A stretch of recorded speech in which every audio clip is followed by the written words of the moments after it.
성령의 강론은 첫째, 성경으로 구속사를 증언하는 것입니다. 성령의 전략에는요, 그래도 가장 중요한 것이 말씀이잖아요. 성령의 강론이죠.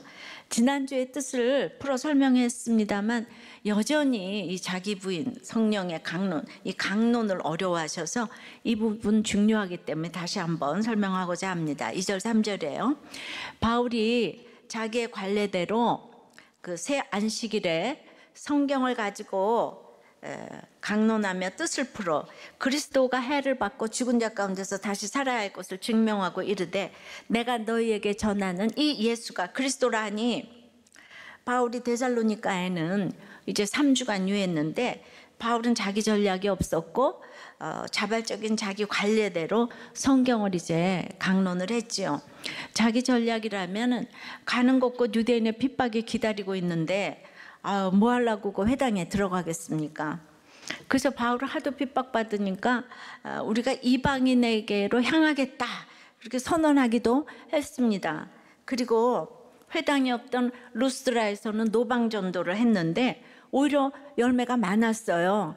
그러면 자기 경험으로는 그 회당에 안 들어가야 되잖아요. 한결같이 핍박을 받고 매를 맞았는데, 그리고 지금은 문화적으로 노방전도가 훨씬 쉬운 헬라 본토에 와 있잖아요. 그것도 대도시 데살로니가에 말이죠. 그래서 그 인간적인 전략으로는 안 들어갔겠지만은 관례대로 이제 회당에 들어갔습니다. 거룩을 위한 관례에 자신을 복종시킨 것이죠. 자기를 부인했어요. 그래서 3주 동안 회당 예배에 참석해서 성경을 가지고 강론을 했습니다. 그런데 오늘 이렇게 잘 보면은 바울이 성경에 대해서 강론한 것이 아니라 성경을 가지고 강론했다고 합니다. 성경을 이렇게 설명의 대상으로 삼은 게 아니에요. 성경에 대한 이론을 가르친 게 아니에요. 성경 공부가 아니에요. 성경을 가지고 성경을 근거로 해서 성경을 교과서로 삼아 다른 어떤 내용에 대해서 강론을 했다는 말입니다. 근데 바울이 단지 예수 그리스도의 구속사를 마치 역사 얘기를 하듯 전했다면 주님의 순환과 부활을 증언했다고 하지 않았을 거예요. 음식을 잘 차려놓듯이 예수님의 복음을 듣는 사람이 잘 이해할 수 있도록 구체적이고 선명하게 보여주는 것이 증언이라고 했잖아요. 그럼 가장 구체적이고 선명하게 보여주는 증거가 무엇일까요? 물론 구약 성경에 나오는 모든 인물들과 사건들이 예수님을 가리킨다는 것을 보여주는 것도 증언하는 것이겠죠. 그리고 이제 예수님의 삶을 기억하며 잘 알려주는 것도 증언하는 것이고요.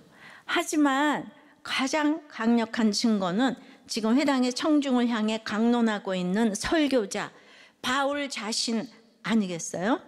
설교자가 자신과는 전혀 상관없는 이야기하듯 주님의 순환과 부활을 설명하기만 한다면 그것이 무슨 강론이 되고 증언이 되겠습니까? 어떻게 그런 설명으로 청중을 설득하겠어요? 설득했다기보다 성경을 펼쳐놓고 그저 아는 사실을 증명하면 되는 거예요. 이걸 구속사로 이제 전했다고 하는 거죠. 그래서 그 얘기만 듣고도 데살로니가 교인들이 복음을 확실하게 갖게 됐습니다. 3주 만에 믿었다는 것은 오래 전에서 하나님의 역사가 나타나는 것만은 이제 아니라는 거죠. 그리고 믿음은 정말 선물이라는 거예요. 부요하고 성경 공부도 많이 한 1년 6개월이나 한 고린도 교회에는 음행과 이제 이런 이단 등 아주 문제가 많았죠. 데살로니가 교회는 3주간만 머물렀는데 기복신앙이 아니라 그리스도가 해를 받고 다시 죽은 자 가운데서 살아난다는 이 복음에 이 교인들이 반응을 했어요. 왜입니까? 데살로니가 교인들도 핍박이 많았기 때문에. 그래서 믿음의 소문이 각처에 퍼졌다고 했습니다. 성경을 혼자 본다는 건 공산권이나 저처럼 시집살이에 묶여 아무 데도 못 간 사람의 이야기지, 우리는 혼자서 성경 보기 어렵습니다. 반드시 하나님께서 지체를 허락하시고 스승을 허락하십니다. 그래서 스승이 누구였는가, 내가 어떻게 복음을 받았냐는 아주 중요합니다. 그래서 바울은 예수님의 구속사를 이렇게 자신의 구속사로 증거를 제시해서 증언했음이 분명합니다. 그러니까 주님의 십자가 부활이 자기 때문에 일어난 구원의 사건이고 자기를 위한 하나님의 구속임을 간증하는 것이 성령의 강론이라는 거죠. 그러니까 예수님의 구속사가 남의 이야기가 아니라 바로 내 이야기라고 고백을 하는 게 성경의 강론입니다. 내 인생이 세속사에 있지 않고 구속사 안에 있음을 이제 깨닫고 구속사의 일부임을 깨닫고 간증하는 거죠. 이렇게 성경을 교과서로 삼아서 예수님이 완성하여 지금 내게도 선물로 주신 하나님의 구속사를 고백하고 간증하고 증언하는 것이 바로 성경을 가지고 강론하는 것입니다. 적용해 보세요. 성경의 이야기를 남의 이야기로 읽습니까? 내 이야기로 읽습니까? 예수님의 순환과 부활을 증언할 내 구속사의 간증은 있습니까? 무엇입니까? 그 성론의 강론 두 번째는 따르는 딱풀 성도가 생깁니다. 따르는 딱풀 성도 4절입니다. 그 중에 어떤 사람 꼭 경건한 헬라인의 큰 무리와 적지 않은 귀부인도 권함을 받고 바울과 실라를 따르나 이제 회당 예배 중에 모인 사람들 유대인의 회당이니까 유대인들만 모이잖아요. 그런데 거기 개종하고 온 경건한 헬라인이 모인다 해도 유대인보다 많지는 않아요. 그런데 이 바울이 전하는 성경의 강론을 듣고 믿은 사람들은 대부분 헬라인인 거예요. 예. 그리고 또 귀부인도 헬라인인 거예요. 그랬는데 이제 권함을 받고 여기 따랐다고 그랬는데 이 따랐다가 4절에 딱 신약에 한 번 나오는 따르다란 단어인데요. 이 따랐다는 제비를 뽑아서 몫을 정해주다. 예. 이제 수동태, 부정과거, 직설법으로 신적 수동태로 볼 수도 있는데요. 즉 그들이 하나님에 의해 바울과 실라의 몫으로 딱 할당이 되었다는 뜻으로 읽을 수 있는 거예요. 그러니까 핍박받아서 떠난 바울과 실라에게 이렇게 그냥 딱풀 같은 성도가 딱 생겼어요. 그들에게는 이렇게 촐로이고 초라하게 보이는 노인이지만은 영적으로 통하니까 매력이 있는 거예요. 그러니까 딱풀 성도가 되는 거죠. 강론이 올바르니까 이제 그 성령의 따름이 기다리고 있는 거예요. 구속사적 강론으로 고난을 받은 사람은요 가치관이 변하게 돼 있어요. 그래서 다 거룩을 위해서 살고 이기려는 삶에서 회개하는 삶으로 돌이키게 돼 있어요. 그 매력이 있어요 진짜. 그러니까 자기 전략에서 성령의 전략으로 이제 바뀐 삶을 살게 되죠. 그러니까 단지 뒤에서 따라가는 사람과 한편이 되어 따라가는 사람은 특징이 뭔가 하면 멀찌감치 따라가면요 뒤에서 그 예수님의 십자가를 질 수가 없죠. 딱 한편이 되어서 따라가는 사람은 주님이 지신 십자가를 안 질 수가 없습니다.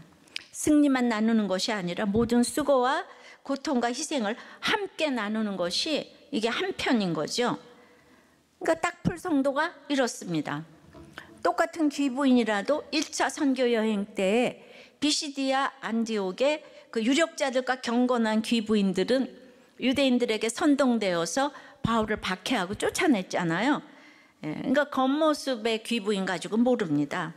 그러니까 호강만 하던 겉모습의 귀부인들이었을 건데 데살로니가 귀부인들은 데살로니가에 있어 자타가 인정하는 유력한 지도자들의 부인이었어요. 귀자가 원어로 그런 소리예요. 근데 이 자유도시에서 그러면 왜 그렇게 지금 복음에 이렇게 이제 복음을 따랐을까? 저는 이제 거기에서 남편의 타락을 맛보지 않았을까 싶어요. 인생이 허무했을 것이고 그래서 외로웠을 것 같아요. 예외가 없잖아요. 지난주 요즘 중국에서는 갑자기 부자가 생기니까 남자들이 너무 바람을 펴가지고 밥에다가 여성 호르몬을 넣으니까 한 2주 만에 금세 효과가 나가지고 그렇게 쫓아다니는 여자가 다 시들해졌다는 거예요. 그러니까 너무 행복하다는 거예요 여자들이. 그런데 이게 오래 먹으면 아주 건강에 치명적이래잖아요. 그런데도 딴 여자 보는 게 싫어가지고 계속 먹이겠다고. 그러니까 남자들은 자기 밥에 탄 줄 아무도 모른다는 거예요. 기사가 나와도. 예. 그러니까 저 환경이 예외가 없는 거예요. 왜냐면 내가 90년도에 중국 갔을 때만 해도 너무 못 먹고 못 살던 시절이라서 그때는 남자가 다 밥하더라고. 그리고 아주 여성 상위 시대더라고. 돈이 많아지니까 이렇게 또 권세가 있으니까 다들 이렇게 정력으로 나가고 여자들은 정말 정력과 질투가 딱 맞는 얘기예요, 여러분. 예. 질투에 눈이 멀어요. 그러니까 내가 선남 선녀가 결혼을 했는데 이해 타산이 딱 생기니까 여성 호르몬을 집어넣잖아요. 이게 너무 무섭지 않아요? 이 땅의 결혼은요. 그래서 신결혼을 해야 돼요. 믿음으로 결혼하지 않으면 믿을 사람이 없어요. 무슨 짓을 다 할지 몰라요. 예. 그러니까 뭐 바람 한번 피면 이혼을 하고 뭘 랄랄랄라 이러잖아요. 근데 데살로니가는 이런 가운데서도 그때 이제 그런 어떤 타이밍이 헬라의 다른 도시들에 비해서 잘 살면 또 굉장히 자유롭잖아요. 인권이 왕노릇하니까 그 여자들이 이렇게 간섭 없이 이 그리스도교 신앙을 받아들일 수가 있었어요. 그래서 데살로니가 기부인들이 그냥 딱 풀성도로 딱 바울 복음을 듣고 딱 달라붙었어요. 예. 자, 딱 풀성도 한 사람 또 있습니다. 9절이에요. 야손과 그 나머지 사람들에게 보석금을 받고 놓아주니라. 바울의 구속사적 강론을 듣고 이제 야손이 또 따르게 됐는데 그의 집을 선교사들의 숙소로 제공을 하고 데살로니가 교회에서 거기서 데살로니가 교회가 거기서 시작되었고, 그런데 유대인이 고용한 이 불량배들에 의해서 야손과 그 집에 있는 형제들이 아주 어려움을 당하죠. 법정에 끌려가 감옥에 갇힐 뻔합니다. 선동당한 시민들이 일으킨 소동을 다 받아냅니다. 그리고 큰 금액의 보석금을 내고 겨우 풀려납니다. 아니, 그 야손이 바울과 한 팀이라고 여기지 않았다면 어떻게 바울 때문에 영육간에 이 고난 십자가를 다 홀로 질 수가 있겠어요? 성령의 강론에 감화되어서 바울과 실라, 나아가 예수님과 한편임을 확신했기 때문에 이제 엄청난 적용을 자발적으로 자기 관례가 되어서 이거는 그냥 그러니까 하나님이 몫으로 할당을 해줬다 그랬기 때문에 그것도 야손이 뭐 잘난 척할 건 없어요. 바울도 야손도 하나님이 하나님의 복음 때문에 딱 풀 성도도 있게 하시고, 예, 또 아니게도 하시고, 이게 전부 하나님의 전략이라는 걸 믿고 가시면 너무 미워할 사람도 없고 너무 좋아할 사람도 없을 것 같아요. 물론 인간적으로 우리가 또 이제 이렇게 딱 풀 성도니까 서로 신뢰하고 가야 되겠지만은 이거 적용해 보세요. 여러분은 공동체와 한 편이 되어 주님을 따르고 있는 딱 풀 성도입니까? 공동체를 밀어내고 요리조리 피해 다니는 미꾸라지 성도입니까? 네, 나홀로 신앙보다는 교회는 오니까 요리조리 피해가지고 아주 미꾸라지가 맞는 얘기 같아요. 예. 자, 예. 그래서 성령의 이제 그 강론을 들어도 그렇게 딱 풀 성도가 있는가 하면 세 번째는 시기하여 소동하는 유대인도 있습니다. 예. 이 바울의 강론을 듣고 사도행전 28장 24절에도 보면 그 말을 믿는 사람도 있고 믿지 않는 사람도 있다는 거예요. 꼭 이렇게 돼요. 고난 있는 사람은 쫙 잘 들어오고 십자가를 튼튼히 붙잡는 사람이고, 고난이 없는 사람들은 이래저래 미꾸라지 나홀로 신앙이 돼서 믿지 않죠. 5절부터 8절이에요. 그러나 유대인들은 시기하여 그 저자의 어떤 불량한 사람들을 데리고 이제 이렇게 때를 지어 성을 소동하게 하여 야손의 집에 침입하여 그들을 백성에게 끌어내려고 찾았으나 발견하지 못하며 야손과 몇 형제들을 끌고 읍장들 앞에 가서 소리질러 이르되 천하를 어지럽게 하던 이 사람들이 여기도 이름에 야손이 그들을 맞아들였도다. 예, 이 사람들이 다 가이사의 명을 거역하여 말하되 다른 임금 곧 예수라 하는 이가 있도이다 하니 무리와 읍장들이 이 말을 듣고 소동하여 여기서 시기하여라고 번역된 단어는 항쟁하다, 겨루다, 열광적이다라는 의미가 있는데요. 이 시기도 있잖아요. 열광적인 사람들이 하는 거예요, 보니까. 그러니까 유대인들이 시기와 같은 심리적인 이 역반응을 보인 것뿐만 아니라 지금 광적으로 흥분이 되어서 바울 일행에 대항했다는 사실이 이 단어의 의미 가운데 포함이 되어 있어요. 그러니까 시기, 질투, 이 경쟁심 등의 뿌리는 똑같습니다. 그러니까 내 것이라고 여기는 대상에 대한 욕심이에요. 우리는 다른 사람이 멋진 연예인에 열광하는 것 때문에 질투하진 않아요. 내 아내, 내 남편이 그러면 질투합니다. 내 것을 빼앗긴다고 생각하기 때문입니다. 회사에서도 교회에서도 내가 인정을 받아야 한다고 생각하면 할수록 다른 동료가 인정받을 때 더 많이 질투합니다. 그러니까 바울을 시기한 유대인들은 아주 치사한 방법을 써요. 사람이 있잖아요. 믿음이 없으면 이 유대인들의 교회 다니는 사람들이에요. 악한 거는요 한계가 없어요. 예, 치사해요. 저자의 불량배들을 매수해서 시민들을 선동합니다. 그러니 교회에서도 이러는데 정치권은 안 그러겠습니까? 아, 인간이 이렇구나. 공익광고 한답시고 천하를 어지럽게 하던 그 반역자들이 이곳에 왔다 떠들면서 소동을 일으킵니다. 바울 일행에게 쑥식을 제공한 야손의 집에서 행패를 부리며 바울을 잡으려고 해요.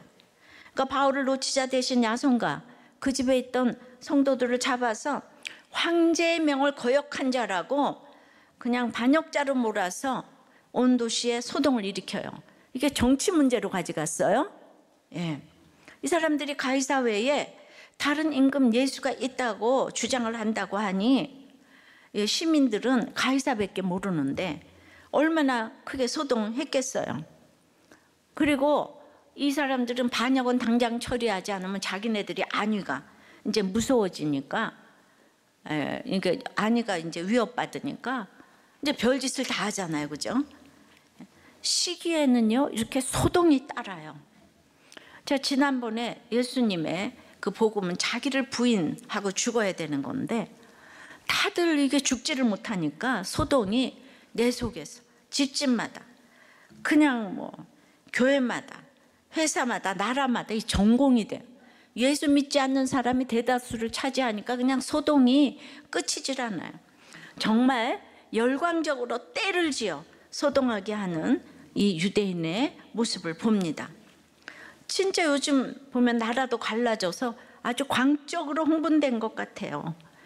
그래서 뭐 하나 하면은 뭐 하나 막 청와대 게시판에 이런 우리같이 생명보호 뭐 이런 거나 좀 할 건데 그냥 뭐 하나 욕하면 막 몇십만 명이 그냥 청원을 하고 이러죠. 그러면서 누가 그래요. 나라가 이 지경인데 우리도 꽤는 가정중수만 주구장창 외치고 있으니 딴 세상 같아요. 뭐 그런 것도 있더라고요. 여러분, 수신 제가 치국 평천하 모르십니까? 나를 다스려야 가정을 다스리고 나라를 통치하고 천하가 태평해지는 것입니다. 믿습니까? 그러면 이렇게 시기, 질투, 소동 그냥 이러는 유대인들을 도대체 어찌해야 합니까? 유대인들 욕하려고 지금 설교하는 거 아니잖아요, 그죠? 처음부터 하나님의 말씀을 맡은 유대인들 아닙니까? 그런데 그들이 정작 하나님의 말씀이신 예수님을 증언하는 구속사적 강론을 듣지 않아요. 잠깐 들었을 수 있습니다. 그런데 우리가 그때 보니까 비시대 안디옥에서 처음 온 이 초라한 늙은이들에게 그냥 인심 쓰고 설교하라 그랬는데 내 편이라고 여겼던 이런 그 성도들이 다 바울을 따르니까 이 시기심 때문에 그 다음서부터 말씀이 안 들리죠. 그러니까 사람들은 자기를 이렇게 몰라요. 진보도 없고요. 그냥 내 편이 절로 갔어요. 우리는 네 편, 내 편. 세상의 학교에서도 맨날 오늘의 내 친구가 쟤는 저쪽 친구 됐고 그다음에 왕따 시키는 게 아이들도 어려서부터 악하기 때문에 거기에 우리는 또 다 있잖아. 비율을 맞추고 이래요. 이 믿음이 없으면 이 사회생활에서 어떻게 지조를 짓고 있고 살아야 될지 모릅니다. 그리고는 오히려 말씀의 증인을 박해합니다. 예, 이게 인간이에요. 그 증인을 다른 사람들을 괴롭힙니다. 그래서 왕따가 시작되죠. 교회가 천하를 어지럽게 한다고 고발하는데 정작 어지럽히는 거는 자신들이에요. 교회가 가이사를 거역한다고 비난하는데 정작 자기들이 하나님을 거역합니다. 주님께서 구속사적 강론을 통해 화평의 복음, 샬롬의 복음을 전해주시는데 화평은커녕 이 사람들은 지도자가 돼가지고 소동만 일으킵니다. 지금까지 유대인들이 얼마나 바울을 괴롭히고 회방꾼 노릇을 하는지를 우리가 봅니다. 유대인의 관계는 바울도 생명을 내놓고 기도할 정도로 힘들었어요. 유대인은 믿는다고 하면서 실상은 안 믿는 자예요. 쉽게 생각하면 유대인은 바울의 동족이고 친척이에요. 그러니까 우리 같이 예수 믿는 동족, 친척 같은 부부, 이런 가족을 지금 오늘 유대인이라고 부를 수가 있는 것입니다. 사도 바울이 다메섹 도상에서 주님을 만나고 이제 성경을 사람 살리는 구속의 일로 전하게 됩니다. 그래서 사도 바울이 구속사로 성경을 꿰고 곳곳에서 강론을 하다가 막 매맞았잖아요, 그죠? 예, 쫓김을 당했잖아요. 그러다 보니까 이 사람이 심각해졌어요. 그러다 보니까 바나바와 베드로에게 외식하지 말라고 했던 거 기억하시죠? 왜냐하면 자기는 이것 때문에 이러는데 이방인들하고 밥 먹다가 유대인이 오니까 이 둘이 피했잖아요. 그래서 그걸 꾸짖었어요. 예. 근데 사실 그냥 바나바는 그 돌에 맞았다는 얘기가 없잖아요. 그런 설교를 안 하고 같이 댕기기만 했나 봐요. 근데 워낙에가 그 사람이 부자고 대단하니까 사람들이 바나바는 안 때리더라고요. 근데 이제 꾸짖으니까 유대인의 이 대표인 바나바와 베드로가 그 일로 참 기분이 나빴을 것 같아요. 그 후에 바로 바나바는 심히 바울과 다투고 헤어졌잖아요. 또 베드로도 베드로서 1장 20절에 보면 먼저 알 것은 경의 모든 예언은 사사로이 풀 것이 아니냐 하면서 성경을 사사로이 풀지 말라고, 이거 학자들이 이거 바울에게 한 얘기라고 그러더라고요. 예, 맞는 말이긴 해요. 성경을 자의적으로 진짜 푸는 거는 진짜 무섭습니다. 예, 근데 큐티를 하는 여러분들은 자의적인지 뭔지 모르니까 그냥 읽다가 보면 그 다음에 성령이 또 가르쳐 주세요. 예, 그러니까 설교하는 사람들은 이렇게 조심을 해야 되지만은, 근데 그 당시로 들어가 보면 성경을 읽는 사람도 없는데 누가 이렇게 사사로이 뜻까지 풀겠어요? 예, 그러면서 모르는 것은 그냥 지나가라고 해요. 근데 여러분도 이거를 생각해 보세요. 그 큐티도 안 하는데 큐티하면 위험하다. 그러면 누가 하겠어요? 사사로이 풀지 말라는 얘기도 참 많이 들은 것 같아요. 그래서 저는 성경이 이해가 되는 게 참 많습니다. 제가 큐티를 하면서 보니까 안 믿는 사람이 큐티가 뭐냐, 기적이냐 그러면서 물어도 보는데 믿는 사람이 큐티하는 걸 가장 비판을 하더라고요. 그래서 이제 바울이 성경 박사잖아요. 그 박사가 이런 가운데 하나님께 쓰여지기 위해서 얼마나 고난의 인생을 살아야 하는지를 우리는 사도행전을 통해서 지금 보고 있습니다. 그렇다고 제가 바울의 상급이 많다고는 못해요. 왜냐하면 구원이 바울에게서 난 것이 아니잖아요. 그러니까 우리 구원이 다 하나님께서 났어요. 하나님께 났기 때문에 이렇게 상급 타령하지 말아요. 구원의 상급보다 더 큰 건 없어요. 근데 5달란트 받았기 때문에 바울이 안 됐어요. 우리 엄마 말이 맞았어요. 바울은 공부 잘해서 고난만 많아야. 간증할 때 들으셨죠? 전혀 처음 들은 것처럼 그러시네. 그러니까 5달란트 받아도 4달란트 반만 이익을 내면 그건 불충한 거거든요. 그러니까 내가 그냥 은사대로 섬기면 돼요. 이게 우리 늘 헷갈립니다. 그러니까 장로님 가정에 시집와서 힘들었다 이러면 누가 제일 듣기 싫어하는가 하면 장로님과 권사님 듣기 싫어해요. 왜냐하면 그 유교적인 시각으로 생각을 하니까.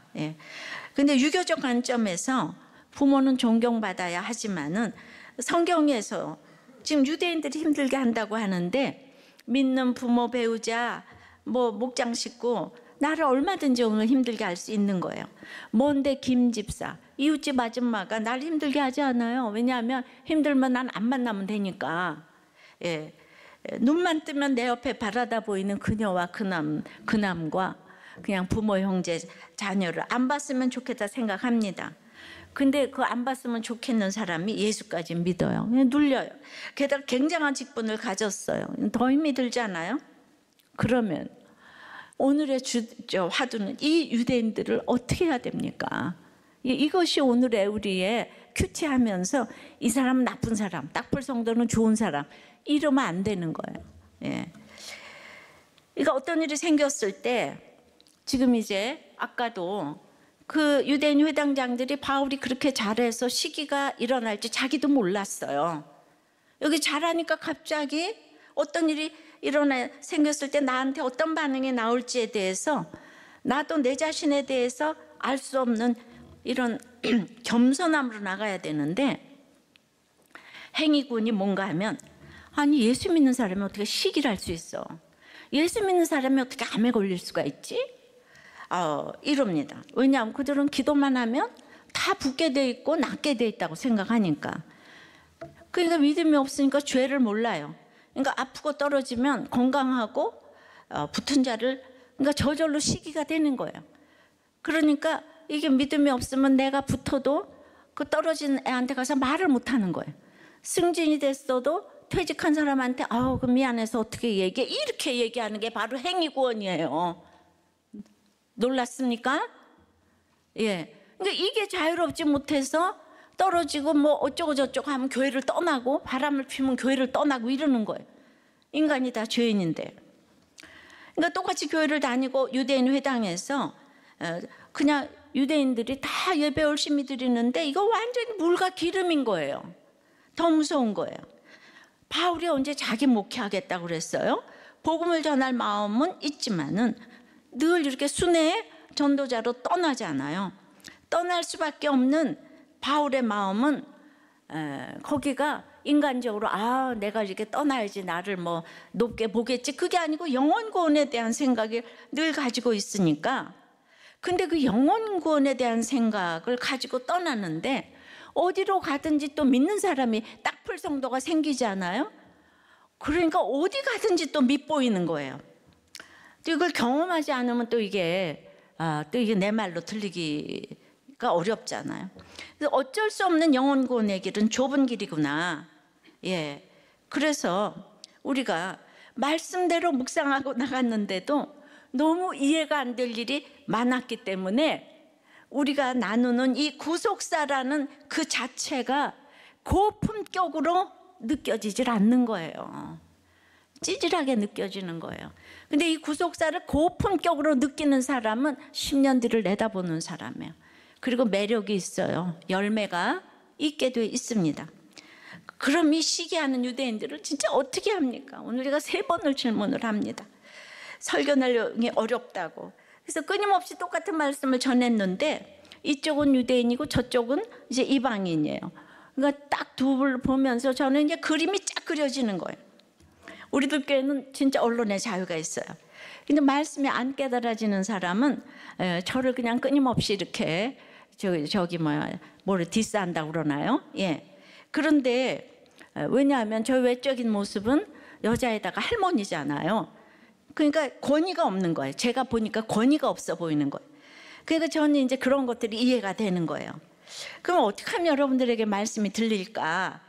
바울이 창자가 끊어진 애통으로 형제 고륙의 구원을 원했다고 했는데 저 같은 사람도 그게 좀 되더라고요. 제가 4대째 모태신앙이고 우리 집에도 유대인들 많아요.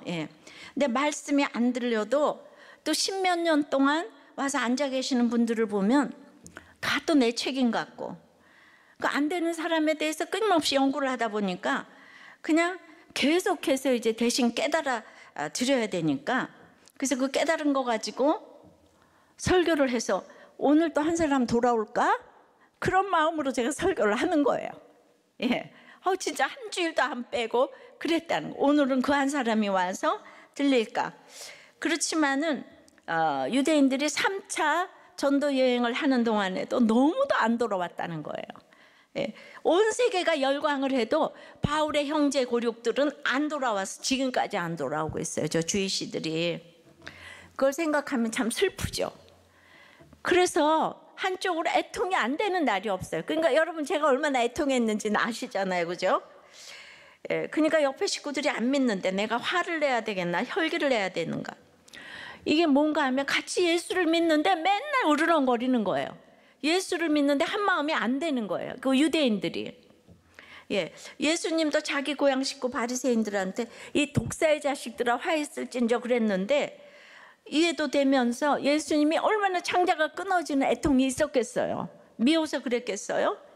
그러나 바울이 자기 같은 살인자도 구원받았는데 유대인과 회당장들을 어찌 구원시켜주지 않겠는가, 이런 마음이 왜 또 없겠어요? 그래서 바울의 정말 그 살인은 정말 구속사에 있어서, 그러니까 우리가 죄진 것이 다 나쁜 것만 아니에요. 나중에 이렇게 쓰여요.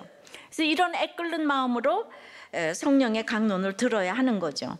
나 혼자 도덕 잘 지키고 윤리적으로 잘 살고 뭐 교통질서 잘 지킨다고 영혼 구원으로 이어지는 건 아닙니다. 우리가 영혼 구원으로 이어지면 사람이 좀 촉촉해지고요. 감정적이냐 십자가냐, 또 이게 또 이원론으로 구분되는 게 아니에요. 십자가를 길러 놓는 사람은 감정적인 은혜도 좀 있어요. 근데 그게 감상적인 은혜로 딱 분리되는 게 아닌데, 하여튼 뭔가 이렇게 치우치면 안 되는 거예요. 말씀이 있는 사람은 감정이 없고 감상적인 사람은 말씀이 없고 이렇게 하면 안 된다는 거예요. 영혼 구원은 이 두 개가 다 균형이 잡혔다는 거죠. 그래서 저는 늘 우리 교회가 어떤 부흥회를 해야 하나, 어떤 프로그램을 돌려야 하는 것보다는 늘 그 주일에 한 사람 안 되는 사람 때문에 계속 묵상하는 거예요. 그랬는데 지나고 보니까 다른 성도들이 잘 가게 하시는 은혜를 주셨습니다. 이 구속사 성경의 강론 때문에 반응하셔서 그래요. 여러분, 한 가정에 한 사람이 중요하고 가정에 한 사람, 목장에 한 사람, 그 한 사람 때문에 애통하고 눈물을 흘리고 가면 다른 거는 저절로 되게 하시는 것이 있더라고요. 이것이 성령의 강론의 결론입니다. 그래서 유대인같이 소동케 하는 성도들이 꼭 있게 하시더라고요. 도대체 유대는 어떻게 합니까? 욕할 게 아니라 그냥 있게 하세요. 그러니까 당연한 일로 여기고 가셔야 됩니다. 적용해 보세요. 시기나 질투나 경쟁심 등의 뿌리는 똑같은데요. 그 중에 여러분은 무엇으로 지금 소동을 하고 있나요? 예수 믿는 사람이 어떻게 시기를 하냐, 어떻게 아프냐, 그거 얼마나 자주 말합니까? 이것이 행위 구원이라는 것이 인정이 됩니까?